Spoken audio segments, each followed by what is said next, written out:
evening, ladies and gentlemen, and welcome to the Mahoning Drive-In Theater, the largest single-screen drive-in in the United States. We're certainly glad you could be with us this evening, and don't forget the concession stand is open with all kinds of great things to eat and drink.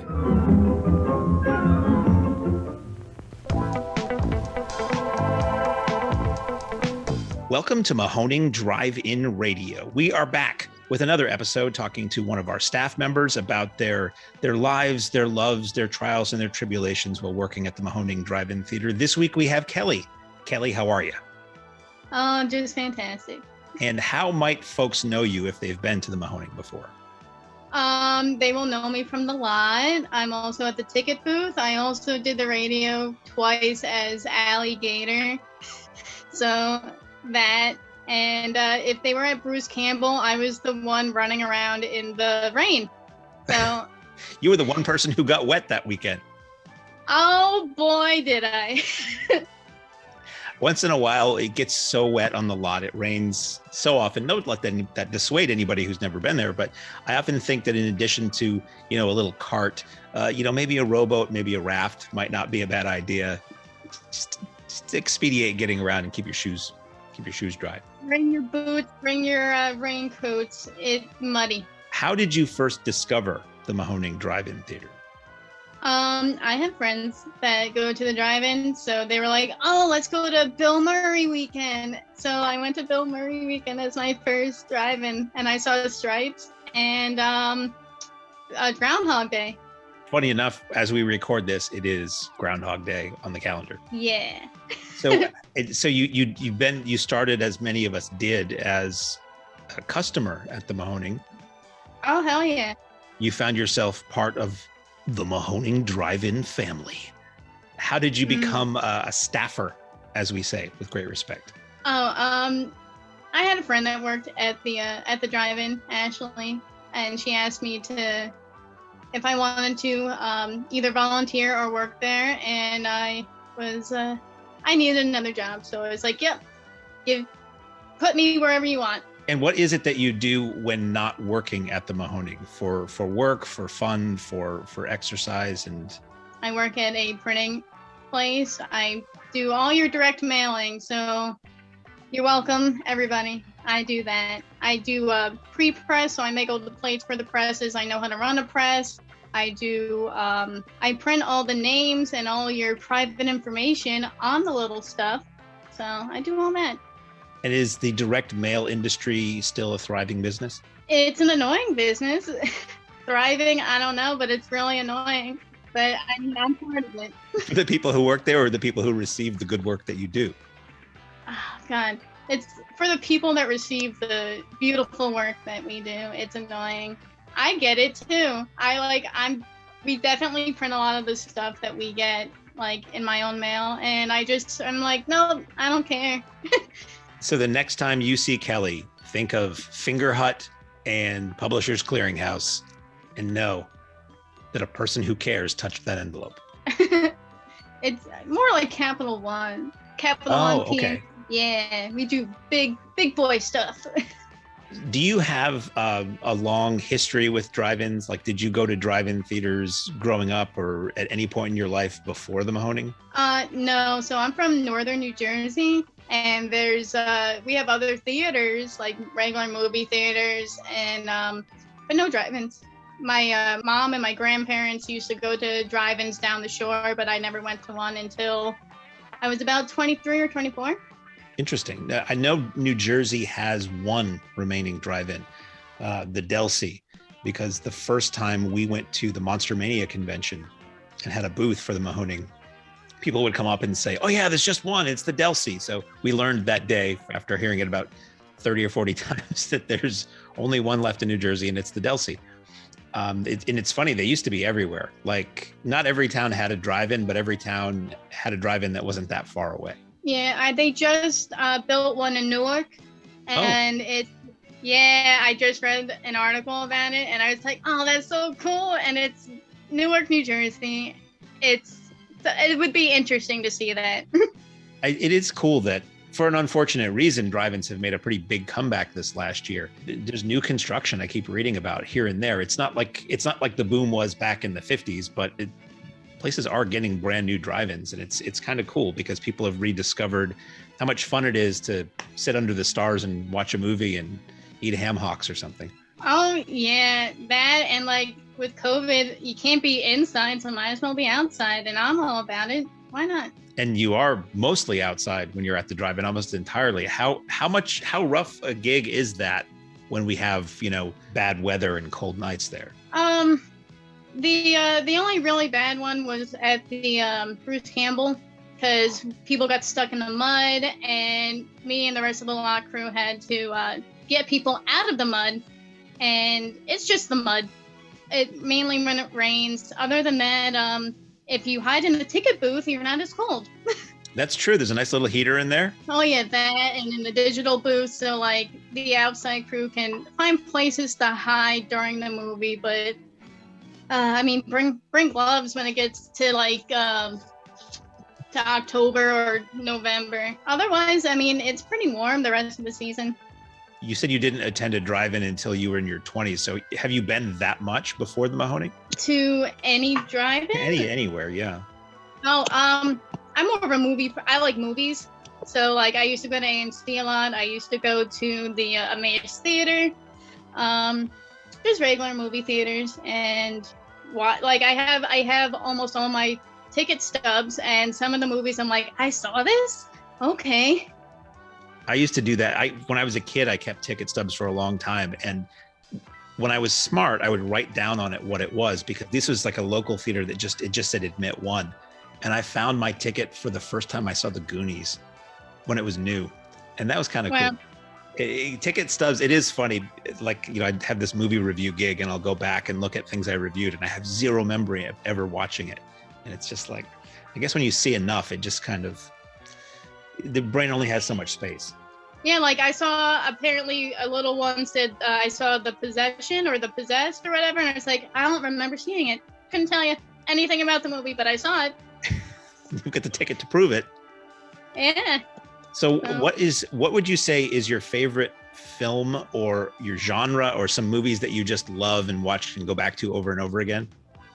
So I have a tattoo of Back to the Future on my leg. So Back to the Future, I think, would be my favorite. It's like a fox. It's Marty McFly dressed up as a fox on the hoverboard from the second movie. So that's on my leg. Trying to think genre-wise. I like independent dramas, like primarily, but I also like horror films. I'm getting deeper into that. But I think independent dramas, like Mysterious Skin and The Doom Generation and Brick, like those are some of the movies that I enjoy. So that's the stuff, that's the sort of this, speaking in old outdated terms, that's the section of the video store you would go to if you were by yourself on a day off. Oh yeah, Blockbuster. I remember Blockbuster and Hollywood Videos. So my grandmother would take me and I would go into the independent or foreign film section. And that's how I saw a lot of my movies. Like Brothers at the Head, which is a weird Siamese twin movie. And they're in a rock band. I don't know that one. What do you remember? What country that came from? I think it's a British, like a UK movie. So I saw it when I was before Blockbuster went out of business. So I must have been like maybe 12 or 13. So you've been on the Mahoning staff for one season now. Do you have any moments or memories that really stand out from this last year, the 2020 season, that you'd care to share, that you can legally recount or share with anyone here? I got a funny one from Bruce Campbell. So I was up front at the exit, making sure only people were coming in that were supposed to come in. So that including Bruce Campbell and his Wrangler or whatever you call it. And I, with another volunteer, I walked away because, traffic had died down. No one was really in. And then we just saw a car pull up and go right for the exit. So we pretty much ran the car, like, get out of the way. We chased the car down. And then Bruce Campbell was like, I'm Bruce Campbell. Like, we're trying to get in. And I was like, oh, well, it's COVID and he had his mask on. How am I supposed to know it's Bruce Campbell, the chin himself? I was going to say the chin wasn't poking out under the mask. No, he had big glasses on. He had his mask, and his person was like, "Oh no, we're like, trying to get in because we're, Bruce Campbell." Oh well, my bad. And then when I went to get my picture taken with him, I apologized, and he's like, "Oh, I'll fucking show you." So that was pretty cool. That was pretty funny. I like that, and I like walking up and down all the rows, just getting people with their headlights. Like, I'm gonna get you. You were the lot enforcer. Yes, just like many of the other people there. We have our little jean jacket vests and hats, and we're coming for you. Now, did you find that the people whose headlights were on, did they not realize they were on? Or I know a lot of modern cars, it's really hard to turn the headlights off and still run the radio. Mm-hmm. A lot of them didn't realize it was on, so they just turned it off real quick, and some of them they couldn't, so you gotta put your e-brake on, but you gotta like turn your car off, put the e-brake on, then turn it back on.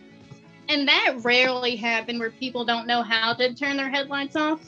We have so many people this season, especially that had never been to a drive-in before. It seems like every year we get so many people who've never come out or haven't been out since, the days of speakers on poles. And it's a little bit of sort of educating the public as to how it all works. Like I've heard Pat in the past say that people would drive up to the ticket booth and say, "Okay, where do I go now?" It's like, well, you drive in and it's all in there. But I don't think less of anybody who doesn't know this stuff. It's just, it's such a foreign idea to sit in your car and watch a movie for so many people. Yeah, and I like the regulars, because then you can just be like, "Oh, you've been here? Well, just, you know where to go. Pick your spot, get your spot." And that's usually after your first time there. That's how I, at least when I'm at the ticket booth, that's how I treat the customers. I'm like, "Oh, you've been here already? Well, then you can just go." I mean, after I see their tickets and whatnot, but they know where to park. They got the spiel once, they don't need it again. And we have a lot of people who come so often, well, they become employees. If you come, it's like a punch card. You come 100 times, hey, you can help park cars now. Do you have a preference between the ticket booth and the lot or anything else you've done there? No, because you get to rotate. At least I rotated, doing the trash, doing the ticket booth. Ticket booth is fun, but it can get overwhelming when you're trying to get all these cars in, and they keep asking you questions, and then you're trying to say it short, sweet, and to the point, and they're still confused. Or you gotta tell them, "Hey, you see that pothole? Don't drive in that." And then they do, and then they get stuck. Yeah, there is that section of the lot that usually is ringed by cones that is sort of like the Bermuda Triangle of the Mahoning drive-in, where it's a little rough back there. I know that we're trying to fill those in this year, so no more potholes. I'm excited about that. Woo! It'll just be ramps that you hit at speed, and if you can do a corkscrew in the air and land on all four tires, you get a free medium popcorn. Dude, just to recreate that scene from Ferris Bueller, just get all that air. Yeah. Oh, I also make all the vegetarian food. That's also what I do at the drive-in. Jeez. Oh, you do? Yeah, I make all the vegan and vegetarian food. That's why there's so much of it this past season. And people really appreciate that too this year. Oh, and I'm doing it again this season. So fantastic. Any previews of potential menu items? For the staff, I'm gonna make empanadas, and I'm gonna give you guys samples of them, and then maybe we can, like, meat ones, vegetarian ones. I'm gonna try some empanada stuff. But pretty much vegan chili, regular chili. We're experimenting with some fried chicken. And I'm gonna make a Philly cheesesteak empanada also. So we're doing some interesting thing. I'm experimenting at home. That's fantastic. The off-season test kitchen that you have there. Oh hell yeah, that, and because we get some of the schedule of what movies we're showing, and I'm trying to think of certain vegetarian specials that we can work off of. or even for like opening weekend, what are we gonna do for the Willy Wonka and the Wizard of Oz, which I've never seen. I've seen The Whoa. Wiz. Wow. I've seen The Wiz, but not the Wizard of Oz. It looks so good on that screen. If we have a good night, the sun sets behind that screen and that movie starts, and it's beautiful. So I'd be very curious to hear what you think. Seeing this movie that pretty much everybody has seen, but you. Yeah, no, they were having a Michael Jackson marathon one day on VH1, and they showed The Wiz, and Diana Ross is Dorothy, and Michael Jackson's the Scarecrow, and Richard Pryor is the Great and Powerful Oz. So I remember that movie. That movie's cool. Very funky.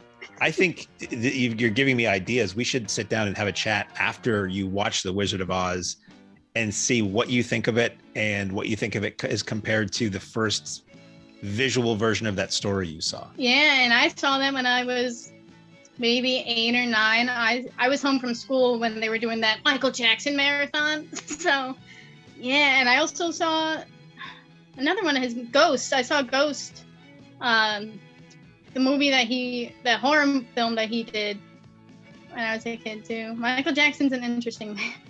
So the 2021 season, which was your first season, as we've mentioned, was amazing and wonderful and chaotic in so many ways.